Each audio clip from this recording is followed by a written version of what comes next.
नाज़रीन अस्सलाम वालेकुम। A1 टीवी के साथ मैं हूं अदील मुमताज़ और मैं हूं अलीशा अब्बासी। नजर डालते ही news headline. Commissioner Rawalpindi Liaquat Ali Chattar ने इलेक्शन में धांधली का एतराफ़ करते हुए मुस्ताफ़ी होने का ऐलान कर दिया, जिन्हें गिरफ्तार करके नामालूम मुकाम पर मुंतकिल कर दिया गया। कमिश्नर रावलपिंडी लियाकत अली चट्टर ने पिंडी क्रिकेट स्टेडियम में प्रेस कॉन्फ्रेंस करते हुए कहा है कि रावलपिंडी डिवीजन में इंतखाबी धांधली की जिम्मेदारी कबूल करता हूँ और अपने आप को पुलिस के हवाले करता हूँ। मैं अपने ज़मीर का बोझ उतार रहा हूँ। आज सुबह नमाज के वक्त खुदकुशी की भी कोशिश की, फिर सोचा हराम की मौत क्यों मरूं, क्यों ना सब कुछ अवाम के सामने रखूं। निगरान वज़ीर आला पंजाब मोहसिन नकवी ने कमिश्नर रावलपिंडी के इल्ज़ामात की गैर जानिबदाराना तहकीकात का हुक्म जारी कर दिया।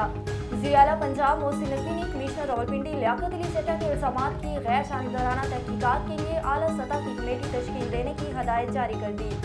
उनका कहना है कि कमिश्नर रावलपिंडी के इल्ज़ामात की आज़ादाना इंक्वायरी कराई जाएगी। रहनुमा तहरीक इंसाफ बैरिस्टर गौर ने कहा है कि कमिश्नर रावलपिंडी के इल्ज़ामात की फौरी इंक्वायरी की जाए। रहनुमा PTI बैरिस्टर गौर का कहना था कि कमिश्नर रावलपिंडी का बयान बहुत संगीन नौइयत का है। कमिश्नर ने जीतने वालों को हरवाया तो बताएं जीतने वाला कौन था। हमने ROs और DROs से मुतल्लिक तहफ़्फ़ुज़ात का इज़हार किया था। ROs और DROs को जुडिशरी से लिया जाना चाहिए था। गजा में इस्राइली फौज की खून रेज़ा कार्रवाइयों का सिलसिला थम न सका। 24 घंटों के दौरान मजीद 112 फ़लस्तीनियों को शहीद कर दिया गया। मीडिया रिपोर्ट्स के मुताबिक गज़वा के शुमाल मशरिकी इलाकों में इस्राइली फौज के ताज़ा हमलों में मजीद 20 फ़लस्तीनियों को शहीद कर दिया गया। और 19वीं चोलिस्तान जीप रैली की 20 फरवरी को सेंट्रल लाइब्रेरी में इफ्तिताही तकरीब होगी। चोलिस्तान जीप रैली के लिए 21 फरवरी को registration, technical inspection, drivers conference होगी। 22 फरवरी को ऑल कैटेगरी का क्वालिफाई राउंड होगा। 23 फरवरी को प्रीपेड कैटेगरी रेस का पहला राउंड होगा, जिसका ट्रैक दिलवाश डार से जामगढ़ तक रखा गया। 24 फरवरी को दिलवाश डार से बजनोड़ तक स्टार कैटेगरी रेस होगी और कल्चरल नाइट होगी। हेडलाइंस आपने जानी, अब रुख करते हैं तफसीली खबरों की जानिब। रूरल हेल्थ सेंटर हुजरा शाह मुकीम में सहूलियात का फुकदान, डॉक्टर्स गायब, अद्वियात की किल्लत, डिस्पेंसर और एम्बुलेंस ड्राइवर अस्पताल चलाने लगे। अवाम सख्त परेशान है। हुजरा शाह मुकीम में लाखों की आबादी और गिरदोनवा को सेहत की सहूलियात फराहम करने वाला वाहिद दई मरकज़ तमाम तर बुनियादी सहूलियात से महरूम है। अस्पताल के डॉक्टर्स ने ड्यूटी से गायब रहना मामूल बना रखा है।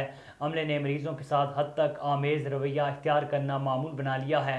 डॉक्टर के पूछने पर बताया जाता है कि साहिब घर पर हैं, एमरजेंसी की सूरत में आएंगे। अस्पताल में अद्वियात ना होने की वजह से भी मरीजों को शदीद मुश्किलात का सामना करना पड़ता है। पूरी सेंटर को डिस्पेंसर और एम्बुलेंस का ड्राइवर चला रहा है, जबकि डॉक्टर्स घर बैठे तनख्वाह ले रही हैं। एलियाना हिलाका ने वज़ीर आला पंजाब सेक्रेटरी सेर से फौरी तौर पर नोटिस लेने का मुतालबा किया है। साबिक गवर्नर पंजाब और सदर पाकिस्तान पीपल्स पार्टी जनूबी पंजाब मखदूम सैयद अहमद महमूद से मखदूम हाउस लाहौर में मरकजी सदर जमीयत उलमाए पाकिस्तान पीर एजाज हाशमी, सिद्दार मोहम्मद खान लगारी और बैरिस्टर अवैस रजा हाशमी ने मुलाकात की।